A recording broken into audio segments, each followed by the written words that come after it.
Hello' guys welcome জনাইছোঁ আজি মোৰ অন্য এটা ভিডিঅ'লৈ আপোনালোকক। আৰু আজি এই সময়ত মই বাগানত আছোঁ আৰু আপোনালোকে মোৰ পাছফালে দেখিছে বাগানত পাত কেনেকুৱা হৈ আছে, ভয়ংকৰ লেভেলত পাত হৈ আছে। আৰু মৰ্ণিং ঠিকা দিছোঁ আমি ৰাতিপুৱা আৰু ইভিনিং ঠিকাও আমি প্লাক কৰিছোঁ, তথাপিও আমি পাত ছিঙি পেলাই শেষ কৰিব পৰা নাই। আৰু মোৰ লগত আজি মোৰ এজন বন্ধু আছে, বাগানত তেওঁ চাকৰি কৰে আৰু তেওঁৰ পৰা আমি জানিবলৈ চেষ্টা কৰিম যে তেওঁলোকে বাগানত কি স্প্ৰে কৰিছে। এইখিনি যা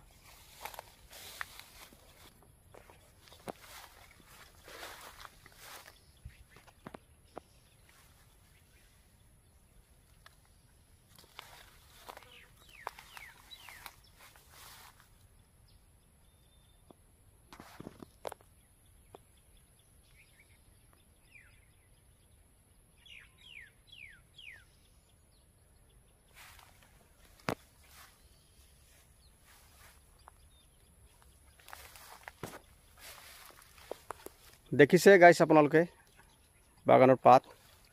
আজি এনেকুৱা ধৰণে পাত পাবৰ কাৰণে আমি কি কৰিব লাগিব, কি দৰৱ মৰা হৈছে বাগানত, আমি বাগানৰ এজন বাবু আছে, তেওঁৰ লগত আমি কথা পাতিবলৈ চেষ্টা কৰিম যে তেওঁলোকে বাগানত কি মাৰিছে। তো নমস্কাৰ ছাৰ।